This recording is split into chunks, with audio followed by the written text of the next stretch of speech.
Thanks for everyone tuning in today. I'm excited to be here.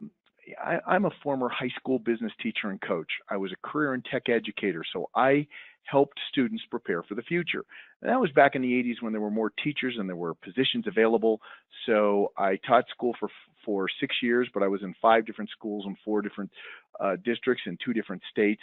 And what all that led me to do was to say, what is it I really want to do? I love working with kids, and I wound up being a motivational speaker for teenagers. So over the period of about 12 years, I visited 1,500 different high schools, every single state, all the provinces of Canada, and I was basically a guy they brought in on career days to talk about what are you doing today to prepare for tomorrow? Real interesting question. How does today enter into the discussion of what you're going to be tomorrow? So that was basically what I was brought into schools, so many different schools, talked to over 2 million kids, really was fascinated with this thing we call school to work transition. Well, about 20 years ago, I started getting asked by companies and organizations who employ a lot of young people, whether that be high school or college students, or about that age, hey, how do we get through to a generation that doesn't seem to be wired exactly like we are? And I became a speaker for companies, and I started researching various tactics and ideas that companies are using to find, develop, and keep great people. And thus, I've been asked to share some of these findings with PHCC. This is my second time back to the rodeo. I believe I was back at PHC, or I worked with PHCC back in either 2008, 2009, 2010, somewhere in there. So it was really a treat to be invited back. So anyway, with that, let's commence and talk about really what you tuned in today to find out how do you find and keep great text. Relay a story to you about a gentleman I heard about years ago. His name was Bob Knops. Bob Knops was born in 1928, and at the age of 22, he got out of the service and moved back to his hometown in Eagan, Minnesota, where he needed to find a job. He had married his high school sweetheart. Weren't a lot of jobs back then, but he said, you know what, here's one, and it's not far from where I live. So he took a job at the Twin City Wire Company, and his job was a wire winder. Never heard of the job before, but man, okay, I'll take the job. Got to support my family. It's 1950, just leaves the Korean War. Okay, I'm going to go wind wire. And wind wire is what he did. Not really a sexy job, but he'd go to work every single day at 8 o'clock in the morning and start winding wire until there was a break in the morning, got a 10-minute break, and he'd wind wire until the noon whistle blew, and he'd take a 30-minute lunch break, then hear the whistle go again. He'd go back to the floor, and he'd wind wire until an afternoon break, about another 10 minutes away from the floor, then heard the whistle blow, time to go back on the floor and wind wire, and sure enough, he wound wire until the last bell rang, which meant it was time to go back or to go home, unless it was overtime, because they say Bob Knops always wanted to volunteer for overtime, except he wanted to be home to have dinner with his wife and his 3 kids, so he wouldn't work past 6:30 p.m. That's the story of Bob Knops. And you're probably thinking, well, why in the world is he telling us that story just about some guy who wound wire? Well, it's because on April the 23rd, 2009, Bob Knops finally punched out of the Twin City Wire Company, where he had worked for 59 years winding wire. They said over the course of his lifetime, he wound 25,000 miles of wire, enough to go around the circumference of the sun. So they wanted to honor this man for his legacy and his 59 years of service to the Twin City Wire Company. They brought all the employees into the company cafeteria. They gave a few little speeches, and then the CEO got up. He was a relatively new CEO, and he had charged the HR department with finding out as much as they could about Bob Knops. And the records really startled everybody, because it turns out in 59 years, Bob Knops had never missed a single day of work, not one. He had never been late. He had never called in sick. He had never asked for a raise. He had never asked for a promotion. Bob Knops simply did his job. He wound wire. Wasn't a sexy job, but golly, that's what he was hired to do, so he wound wire.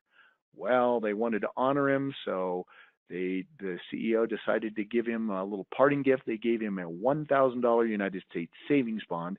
If you ask me, that's a cruel joke to give an 81-year-old man a gift that doesn't mature for 20 years, but that's beside the point. The point I'm trying to make is today, Bob Knops is no more. Now, I don't mean Bob Knops himself. I don't know. I lost contact. I haven't heard anything. For all I know, he's kicking it in the Bahamas with the Swedish bikini team. But the archetype that you want in your business, that that that tech that shows up every single day on time, never calls in sick, does his job, never asks for a raise, never wants a promotion, just keeps their head down, their nose to the grindstone, and grunts. That archetype is gone. We don't have that kind of individual in our workplace anymore. So now we have to realize that the entire way we approach work as Americans or Canadians has completely, thoroughly, and totally changed. I want to start with a fundamental question.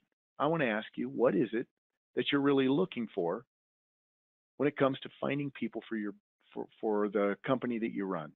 What kind of techs, what kind of people are you looking for? If you had to define, put it this way, if you and I wound up on the same plane and we were flying out and they made us put away all our electronics because they were in some kind of a mechanical issue, and we sat there totally bored, and then after a few minutes decided we were going to talk to each other, what do you think one of the first questions one of us would ask the other? Odds are it would be, okay, so what do you do? Because when you think about it, we're not really human beings, we're human doings. And what people do for a living is always fascinating. So let's just say, I'm in the plumbing, heating, and air conditioning business. And I say, wow, that's kind of interesting. Is your business, doing well? And you go, well, yeah, I mean, the economy's going brisk. I just can't find enough techs. And all of a sudden you saw my face light up and said, I can help you with that because I happen to be the CEO of the People Store. And I can find you as many techs as you want. All I want to know is what kind of people are you looking for?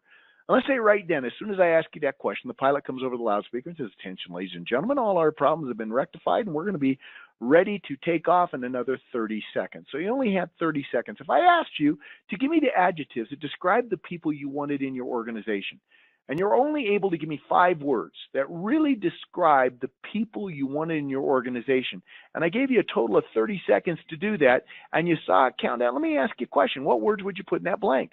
I'm going to give you a second. If you got a piece of paper or something nearby that you can scribble 5 words down, go ahead. What 5 words would you give me that describe the people you want in your organization? Only a few seconds left.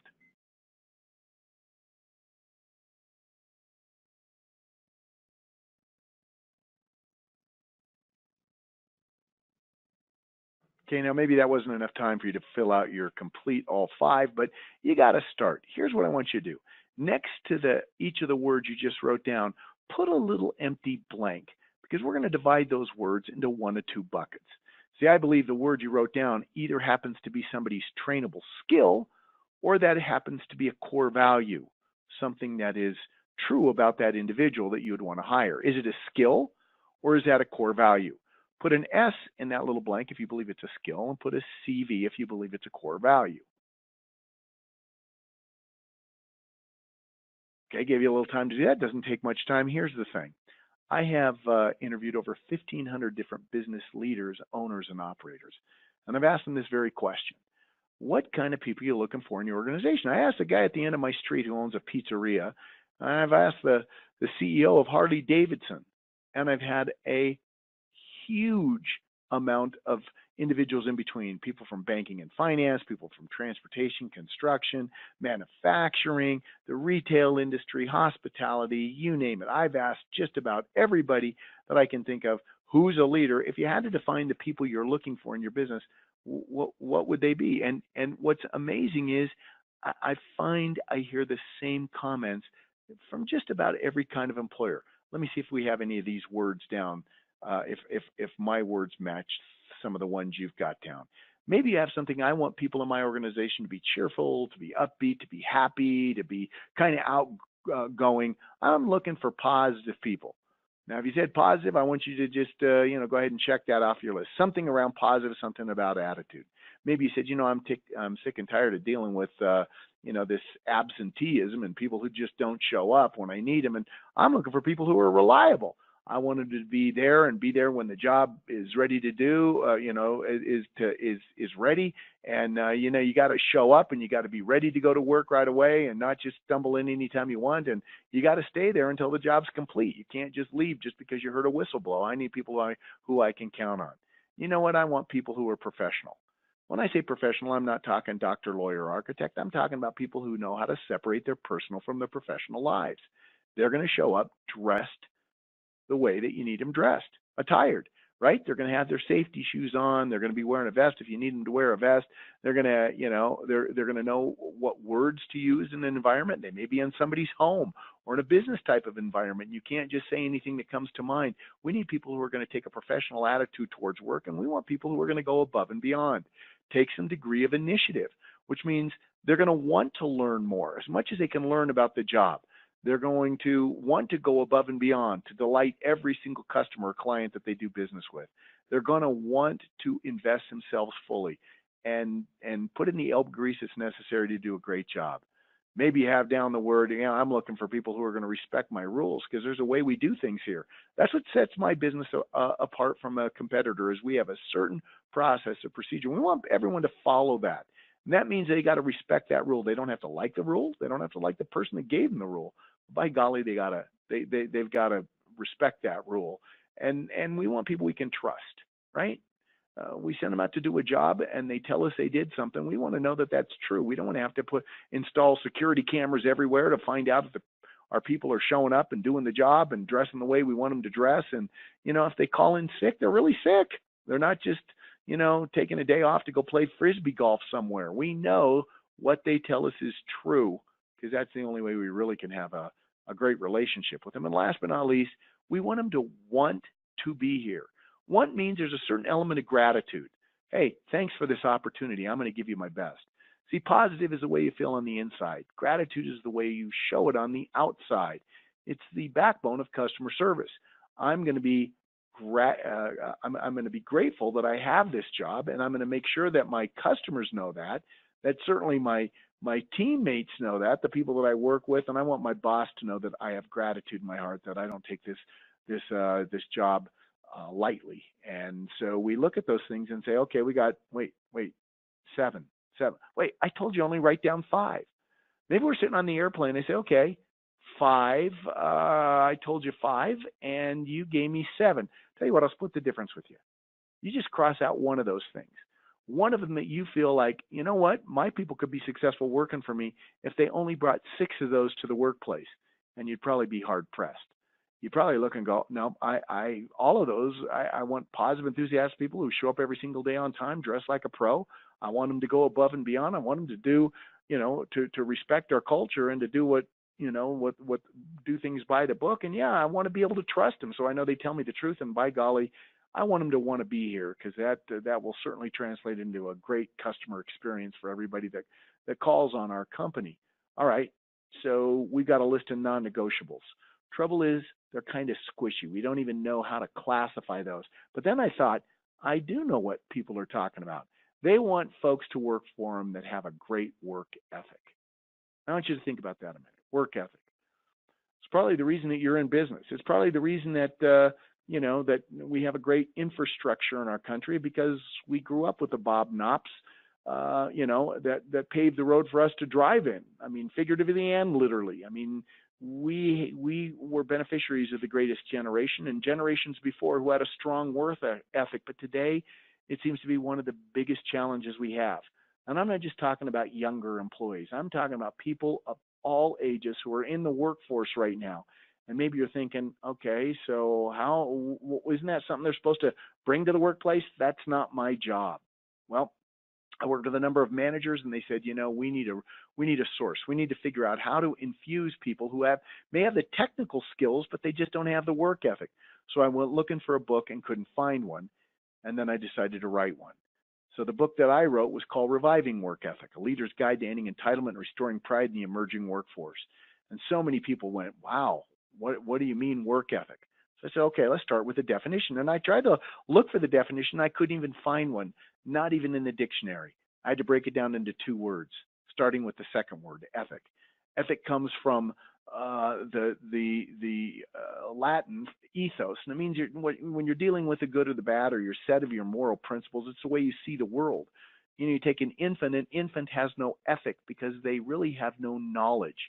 When you think about it, you can't really know what's right or wrong, or you can't really have an ethic unless you know what's right or wrong. Now, work is very different. Work times out or shows you that it's an activity to exert strength or to perform a sustained effort to overcome some kind of obstacle and maybe achieve a result. So next time you see one of your techs just kind of looking off into outer space or playing, Candy Crush on their smartphone, and you say, "What are you doing?" And they say, "Well, hey, I'm working." Say, "Well, technically not, because by the definition, if you want to work, you actually got to do something." And that's what work is. Work is doing. Ethic is knowing. And the best definition I've ever found for work ethic is knowing what to do and doing it. So you're listening to this webinar, participating right now. Think about the people in your organization. Do they know what to do? And more importantly, are they doing it? Or maybe they figure you're not watching. And while the cat's away, well, you can finish that sentence. So here's the thing. For the rest of your life, if you think of this definition and everybody that works for you, you can't help wonder when it comes to your rules and your expectations of the people that work for you, what do they really know about those rules and what don't they know on each side of that spectrum? But it's not just what they know or don't know. When it comes to their choices and behaviors, what they'll actually do or not do, where does that line up? So based upon these two arrows, what they know and don't know, the horizontal axis or their cognizance, and what they don't do or do, which is their compliance based upon that, we can learn a lot about work ethic, or maybe the lack thereof. There's only 4 quadrants of behavior that anyone that works for you will, take part of on this in this certain quadrant here. You'll have people who don't know what to do, and as a result, they don't do anything. Okay? Those people are idle. You've heard of American Idol. This is a different kind, but you get it. If I came to work for you, it doesn't matter how many books I've written or what my degree's in. If I don't know anything and I don't do anything, then I'm idle, and that's a complete waste of time. However, if I didn't know what to do and I just decided to do something anyway, there's only 2 results. Either I'd be mistaken, which you can't afford mistakes in the workplace, or I'd maybe get lucky, and that'd be cool, but you can't sustain your business running on luck. Now, there's another quadrant that probably drives you crazy. That's when people who know what to do, but they don't do it. There's a process and a procedure, but they don't follow it. Those people are cheating. They knew what time they were supposed to be on the job, but they weren't there. They knew that they were supposed to be attired, so they didn't do it. They knew the code and they didn't follow code. They're actually cheating in the workplace. And that leaves one remaining quadrant. That's where we want them. We want people to know what to do, and we want people to do it. When people know what to do and do it, not only do they have a strong work ethic, that makes them valued. They have the values you are looking for, and of course, they have value to you. So they have the core values, they know what to do, and they do it, and those are the kind of people you want. And so we're going to focus our time today in terms of how to find great people, but how to develop them as well. Because in this current labor shortage, trust me, everywhere you look, there's a help wanted, now hiring sign. The landscape is dotted with it. We've got the lowest unemployment in this country we've had for years and years. And I don't know where you're listening from, but I can guarantee you're probably struggling with a labor shortage. And yet not all jobs are desirable. You can probably see there's a lot of dead ends out there. So let's come to some universal conclusions so we can continue this webinar and give you some solid information. I'm going to make some assumptions. The first assumption simply says you need skilled workers. If you didn't need skilled workers, you wouldn't be on this webinar. You saw the title and you said, look, I'm struggling. I need to find more. I need more techs. I need more plumbers. I need more people in my front office. I might need some salespeople. I need people who will come to work for me. I'm going to say, all right, we do need that, but we can't manufacture them, right? We can't just go out and start making people. Doesn't look like that's going to work. And, even though we've got some automation that can kind of leverage the labor we have, really, we can't rely on technology to replace people. We can't run our businesses by ourselves. So what else? Is it a sexy job? I don't think we can make plumbing as sexy as being a professional skateboarder, a YouTube star, or the next American Idol. When you think about it, it's not sexy. That doesn't mean it's not valued, but when it comes to finding skilled workers, it's not an easy task. So let's set that forth. Is there anyone you know who's really winning the talent wars? Somebody out there says, look, I couldn't hire anybody else. I got all I need, especially when it comes to, you know, skilled labor, finding good people. How do we do that? Well, let me give you a little bit of hope. A gentleman I know that runs a franchise division for a heating and air conditioning contingency in Victoria, Texas. His name is David Adams. He said he didn't have any problem finding techs. And I said, why don't you have problems? He said, well, I have more applications I know what to do with. I said, why is that? He goes, well, everyone in town knows what I'm looking for. And I said, David, what are you looking for? He said, well, I have 3 criteria. Number 1, work for me, you got to have a positive attitude. I don't like anybody to crap out my environment. I want people to be positive. Number 2, you got to have a mechanical inclination. Doesn't mean you have to know about heating and air conditioning, but you got to know your way around a toolbox. And then I'm looking for farm-raised guys. And I said, why is that? He goes, man, strong as an ox, and they know to get up in the morning and how to finish a job. I said, let me get this straight. You're looking for people with a positive attitude who are mechanically inclined, who grew up on a ranch or a farm. And he said, you got that right. And I said, well, if you draw 3 circles around them and then kind of look smack dab in the middle where they intersect, I think we found something here. I think we found your sweet spot. He goes, you got that right. I haven't had a name for him. I said, what's that? He says, I call them corn-fed boys. I said, David, that's sexist. And he says, you got that right. Well, here's the thing. David knows exactly what he's looking for. But it's not just David. Everyone in town knows what David Adams is looking for. He's looking for positive, enthusiastic people. He's looking for people who have a mechanical inclination. And if those guys grew up in a farm, he's ready to hire them. He's got a sweet spot.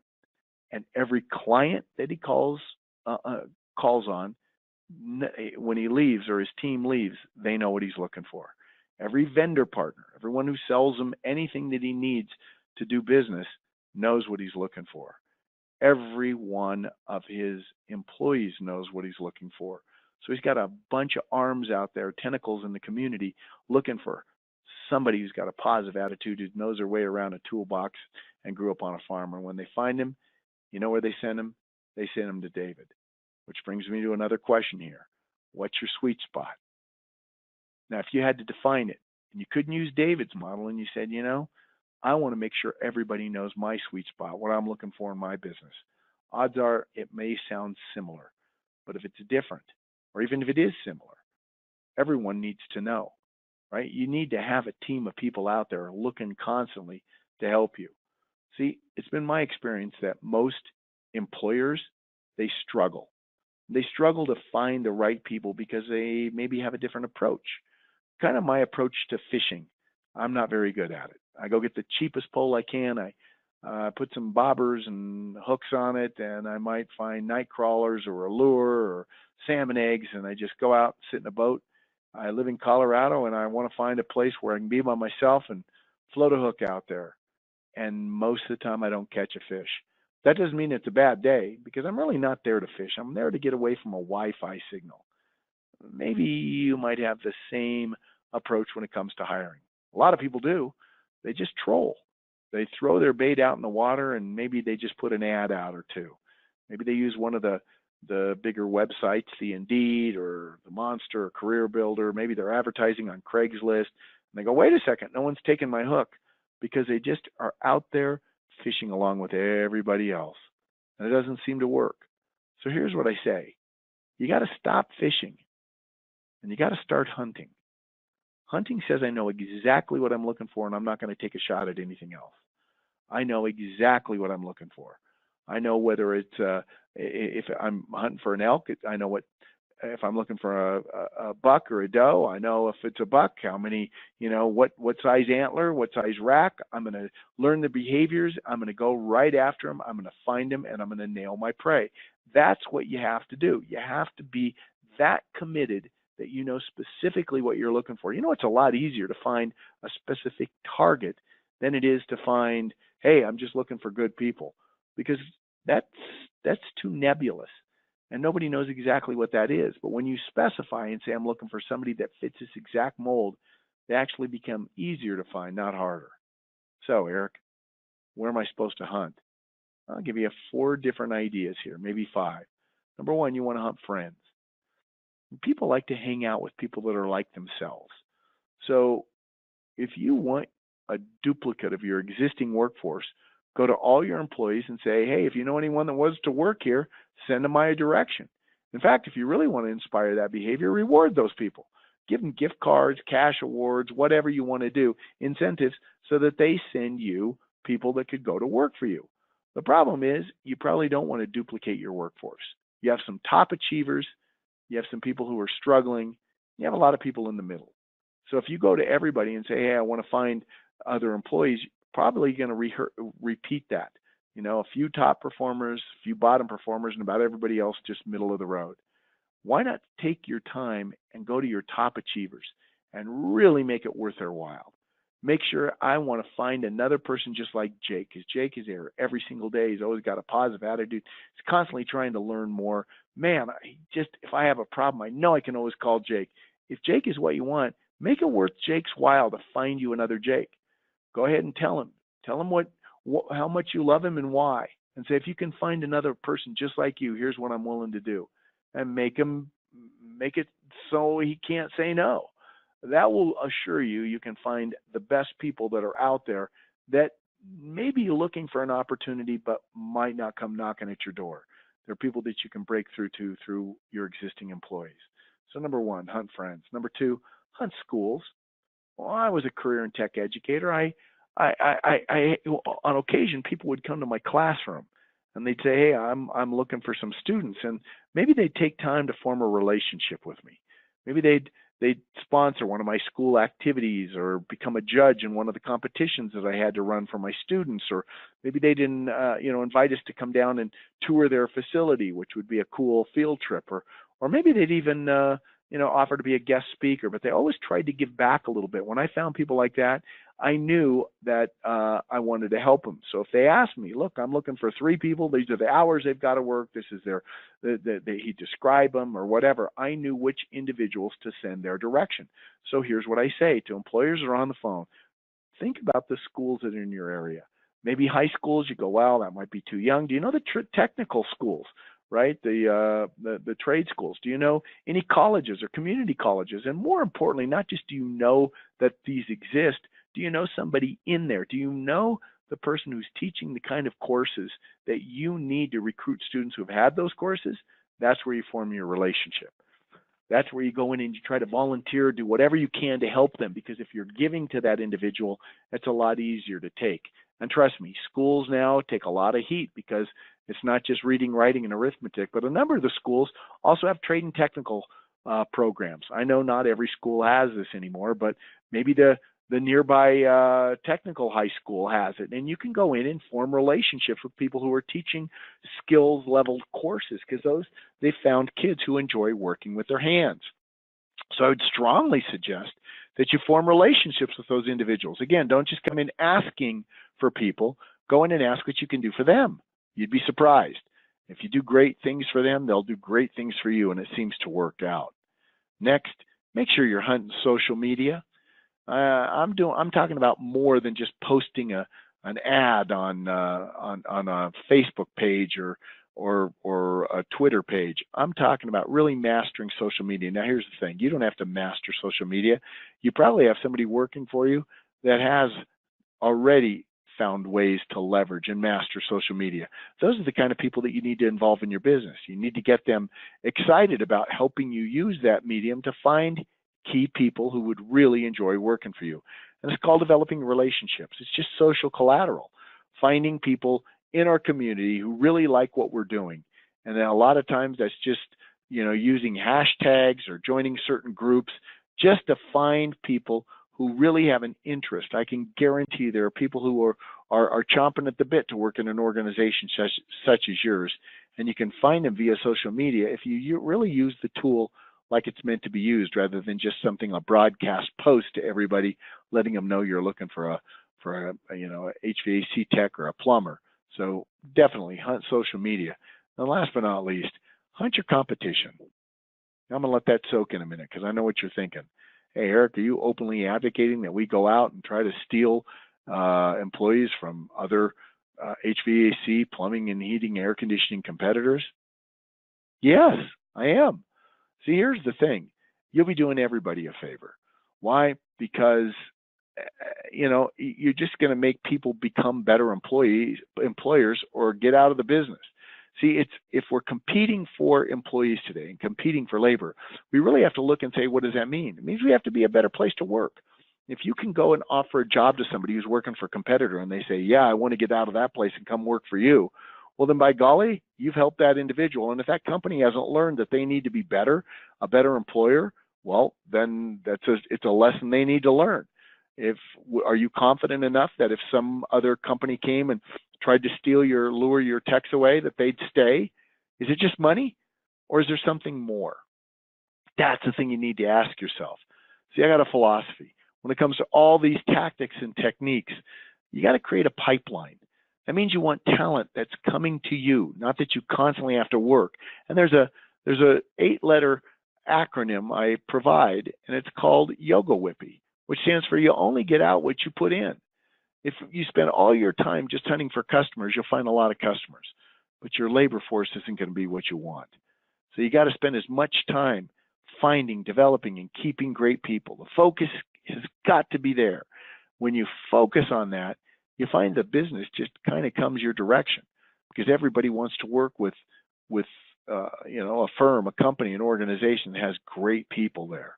So you might look and say, what am I doing to develop my pipeline? I know one thing, I'm working for so many different companies. The only thing that's for sure is that the only way to attract and retain great techs is to offer a culture that other employers who want those same great techs cannot match. Boils down to culture. People look at your company and organization and say, man, that's a place I want to work. It's going to help. And if people look at your business and go, nah, I don't think I want to do that, you're going to not only lose people who are applying who say, no, I don't think I want to stick in my application. You're going to lose a lot of, you're going to have some turnover. People are going to be jumping ship to go somewhere else. So think about that. The only way to attract and retain great techs is to offer a culture that other employers who want those same great techs cannot match. It's very true. Now let's pause for just a moment. Review. We know what we want from our workforce. We want positive, enthusiastic people who show up every single day, dress like professionals, people who will go above and beyond, people who respect our rules, people who we can trust, and people who demonstrate some degree of gratitude. So we know what we want out of them. Here's another question that'll break your brain. What do you think they want from you? What do they want from you? Probably the first thing you're thinking right now was, oh, geez, I just got to pay them more and more and more money. Well, that's certainly one thing. Everybody wants some level of compensation. Compensation, how am I compensated? Is it fair to me? We're going to dive into that in a moment. But I can guarantee you people are always looking at their paycheck. Even the people that say, I'm just here altruistically, they still want some degree of pay. So compensation is important, but it's not enough.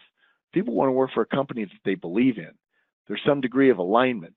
They like what direction the company is going, what they stand for, what they're all about, and they say, you know what, I'm ready to jump on that train. I want to do what they're doing right there.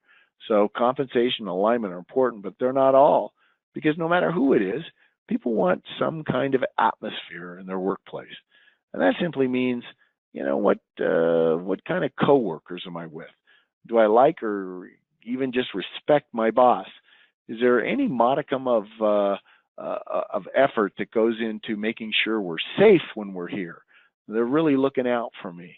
Or, boy, they're going to make this place a fun place to be. A couple of times a year, we go see a movie. Maybe we have a Tuesday night bowling league, or we play fantasy football when we're at work. Or, hey, they bring in donuts, whatever. They care about us, and they show it with an atmosphere. And then they'd say there's probably more to it than just that, because we don't want to do the same thing like Bob Knopps for 59 years and punch out one day. We want to make sure that there's some growth. We want to be sure we're constantly learning. We're constantly, moving forward. And maybe we don't want to do what we're doing right here for the rest of our life. Maybe we only do it for a few years until we pick up another skill. That's okay. That's all right. We're going to continue to grow you to make you the best that you can be and to help you while you're here.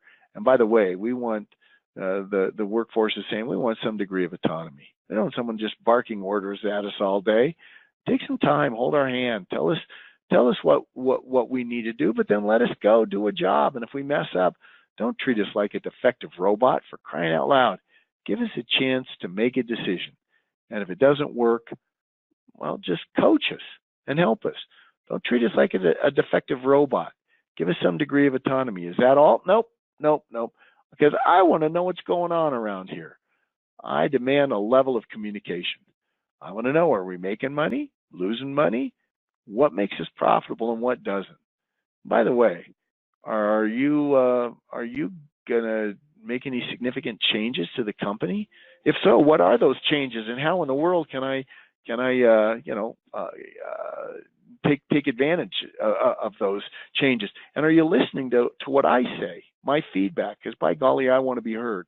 Last but not least, millennials are constantly being maligned for wanting a trophy. We call them the trophy generation. But wait a second, we all want some degree of acknowledgement. We want to know when we've done a good job, when somebody can give us an attaboy and say, hey, you were great. We want to hear that from our employees. We want to hear it from our bosses. We want it from our significant other at home. We want it from our kids. We want to know that we're acknowledged, that we're here. That's why we take pictures of our food and post it on Facebook. We want that thumbs up. So if you look at it and go, well, those seem like we've got a list of things here. Ironically, there's 7. If we put those on one side of the ledger and say, okay, all of those 7 things happen to fit on something we demand from our employer. Now, we know what we want from our employees. We want positive, enthusiastic people who show up for work every day, dressed like pros, go above and beyond, who respect our culture, people we can trust, and people, doggone it, that are happy to be here. So now we got 2 sides of the equation.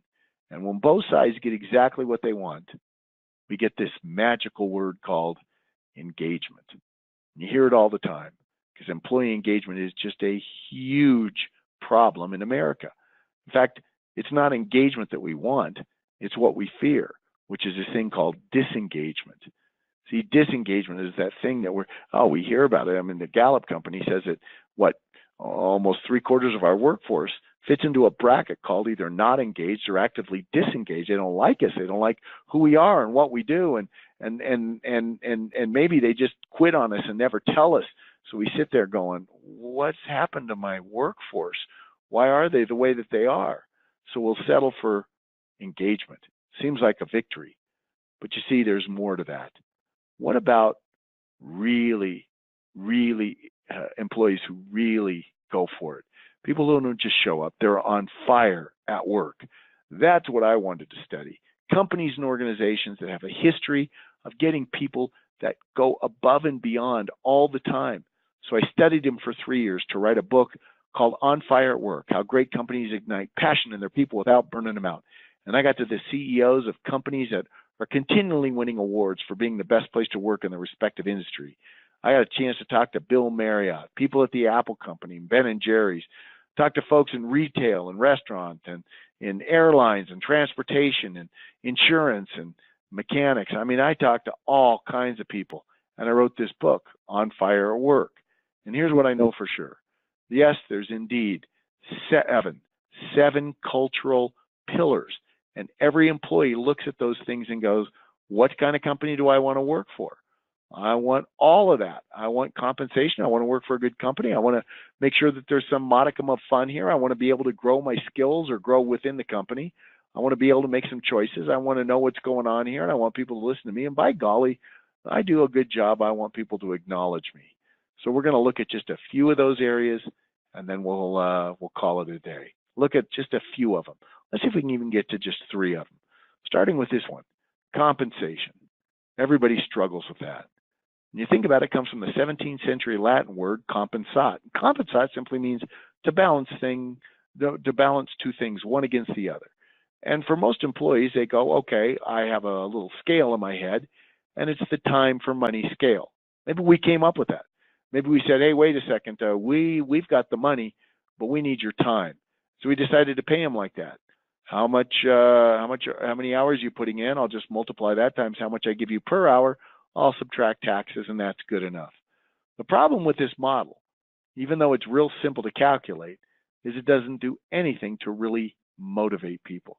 See, there's no amount of money you could pay people per hour that they're not eventually going to feel like they're either underpaid, or the only way to do more or to get more money is to do less. Because for an employee, when you have this kind of mindset, they're looking going, hey, the less I can do in that hour, the more it feels like I'm actually being paid. And for you, you feel like, wow, the more I can get out of that employee during that hour, the more I can drive them, the more productivity, then the more successful I'm going to be. So you're going one direction, they're going another direction. That's a train wreck. There's a couple of examples of companies who have decided to put people on the same page. There's a oil and lube place down in Birmingham, Alabama. They're now grown to over 400 stores. It's called Express Oil Change and Tire Engineers. Now, most of the time, oil and lube places charge basically based upon the job, meaning that every tech that they have, their goal is to upsell their customers. They come in for an inexpensive oil change. Can you bump them up to a more expensive oil, to that they need an air filter, headlights, whatever? Let's sell them a whole lot. Problem is, people feel like they get taken advantage of, and those places don't resonate. Well, Express Oil and Tire Engineers has done it differently.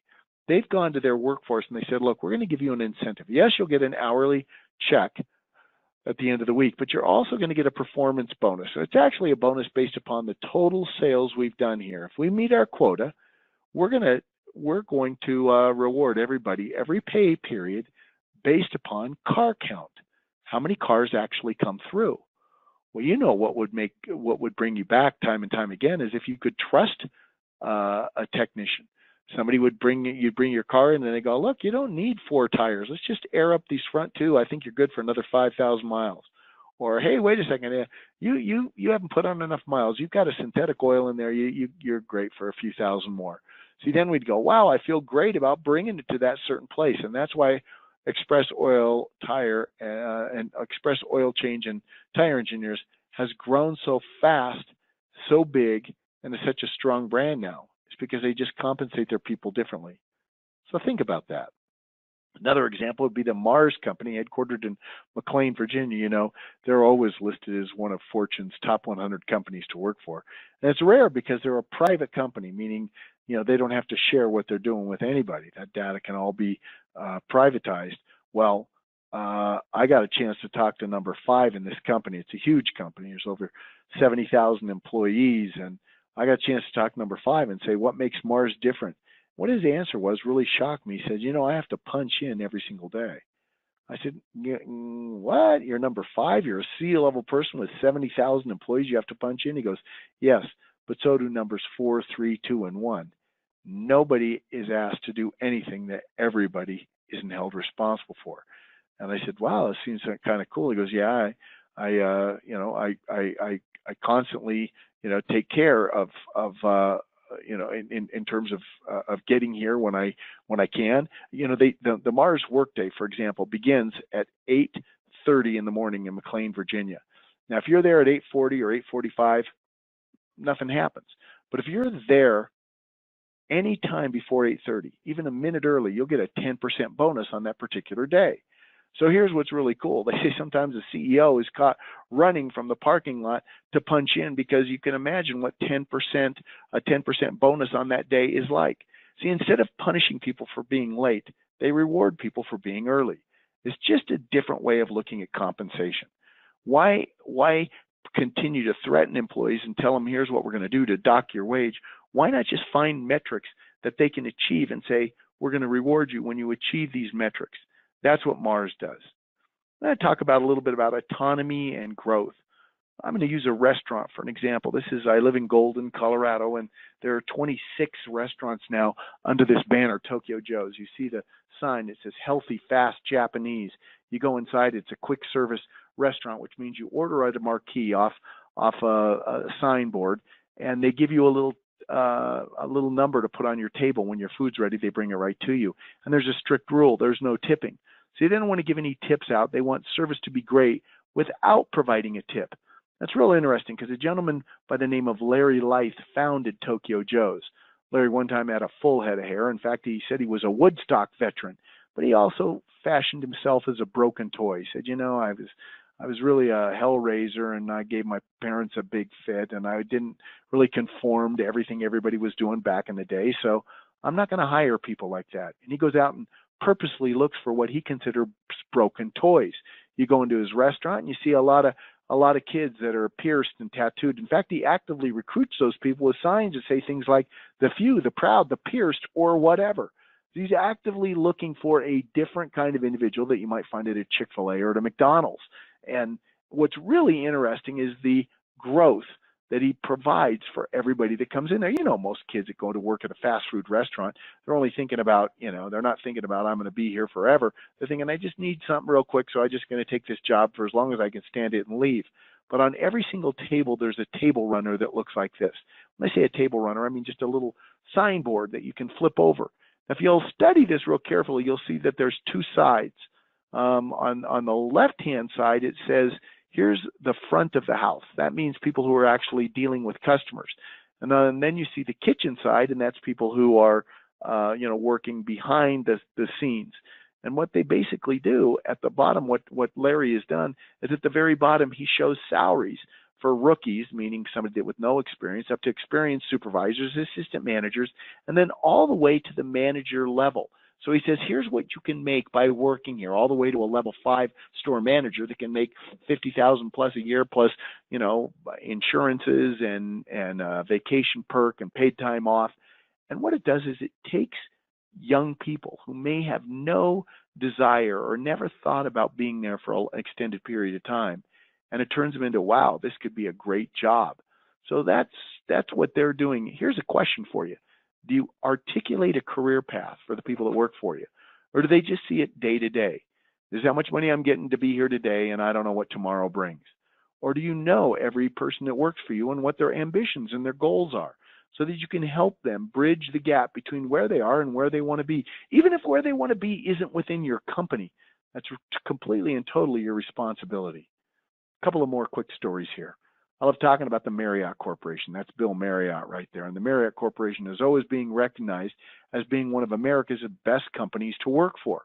Now, I got a chance to actually talk to Bill Marriott, to get to know him. And I said, Mr. Marriott, with so many hotels out there, why are you growing so fast? You see, the Marriott Corporation owns all the Ritz-Carltons and the Gaylord hotels, and they just bought the Sheraton brand. And he said, it boils down to our communication. We really listen to our people. I said, what do you mean? He said, every manager that works for us is required to hold a minimum of a 5-minute stand-up meeting every single day with every person that reports to him. I said, a stand-up meeting, what do you mean? He says, well, they pull them together and there's a 3-point criteria. Number one, they're instructed to share something good. Let's talk about what we're doing as a team that's very positive. Number two, let's talk about an area of improvement, some area we need to change in our business or in that particular area to get better. And then number three, I said, what is that number three? He goes, that's our secret sauce. That's where we ask a question and we tell our managers just to shut up and listen. And I said, well, what do you mean? He said, we ask a simple question. The question is, what do you need to do your job better? Now think of that, the profoundness in that question. Imagine you ask that question every day to every person who works for you. What do you need to do your job better? Not, do you like this job? Are you happy here? It's, what do you need to do your job better? I said, Mr. Marriott, how does that play out? He said, well, let's say you're a housekeeping manager at a Fairfield Inn in Dubuque, Iowa. And you come in before your people and you say, okay, here's what we're doing well. Here's an area we need to focus on and improve. And by the way, what do you guys need to do your job better? And one of those housekeepers would say, boy, I sure would like more linens on the 3rd floor. Marriott said, by golly, put more linens on the 3rd floor, because people will stay in a job where they feel like they're being listened to. I said, that's it? You just got to give your people what they want? He said, no, you're missing the point. What's important here is to realize you constantly need to listen to them. You need to respond and you need to engage. It's a process. Sometimes what they ask for is unreasonable. You can't do it. Sometimes it's too expensive. Sometimes it's just a ridiculous idea, but you never make fun of anybody. You listen to them. You respond. If you say, I can't do it now, when can you do it? How can you support and create an atmosphere that will make everybody feel like they can do their job to the max? Create an environment where people can live up to their capabilities, and you'll be amazed at what happens. Final story. Final story has to do with Apple Company. I want you to look and see what you see here. Odds are you see a dot. Most people say, oh, well, I just see a dot on the screen, even though it would take 3,000 of those dots to fill the screen. It's the first thing that we notice. And it's really, as a business leader or owner, it's probably the way we run our business. We always look for what's wrong. And when we do that, we have an environment that really threatens people. Instead of them thinking we see it like this, they think we see the environment like this. It's all black, and you never see anything that's right. So here's the point. You got to notice what's wrong, but you got to acknowledge what's right. The Apple company does a great job of that. This photograph was taken on a Tuesday morning. Have you noticed all the people in that store? They're all wearing blue shirts. See, those are the people responsible for selling the Apple stuff and servicing it. They call them geniuses at the Apple store. Notice how many are there, and realize this photograph was taken at 10:07 on a Tuesday morning, when the rest of the mall was completely and totally empty, and it wasn't even a product launch day. But if you wanted to be there, if you ever get a chance to go into an Apple store, start taking your camera and looking around, seeing the people who are at work, and capture what's going on here, because there's this romance between the employees and the people that come in. There's a dance. In fact, I was standing there, and all of a sudden I noticed this huge standing ovation breakout. All of a sudden, everybody started clapping like crazy. They were going crazy, clapping, cheering. I go, what are they clapping for? I was wondering what's happening here. And then I realized what they were doing is clapping for this guy that you see in the picture. Why are you clapping for him? What is he? Did he invent like the iPad 15? Is he some kind of celebrity? Maybe he's Steve Jobs' son. I turned to my Apple genius. I said, why are you applying for him? He said, because it's his last day. And you see at the Apple store, every employee gets a standing ovation on the first day and on the last day. At Apple, they call it clapping in and clapping out. This isn't at one store. This is at every Apple store in the country. See, it's their way of welcoming people, of showing them that they matter, of acknowledging them. They don't do this before the store opens or after the store closes. They do it in the middle of the day. Now, my entire life, I was taught that the customer is the king. The customer is always right, and the customer is number one. And Apple, which became the world's first trillion-dollar company, said, no, that's not accurate. The customer isn't number one. Our people are number one. And when you treat them like they're number one, they'll treat your customers like they're number one. What can you do as a business owner, leader, or manager to show the people who work for you that they really count, that they matter, that it's not just, hey, I need you and I'm paying more than the place down the street right now, so you're working for me, but you're going to leave tomorrow? How can you show them that they're really a part of your organization, that you rely on them, that you count on them? And it basically boils down to 7 critical cultural keys. It comes down to the compensation, the alignment, the way that you align with the community that you're in, doing more than making money, but making meaning. Your focus on your atmosphere. What can we do to make this a better job, a funner job, and add a little bit to it? How can I grow my people so they're learning more, whether it's learning more about this particular company and their skills here, or learning something that may help them somewhere else, giving them some degree of autonomy so they can decide what it is that maybe they want to do down the line, and or helping them develop their leadership abilities so they can make decisions, communicating what's going on in your company and listening to them, and then acknowledging them for the good work they do.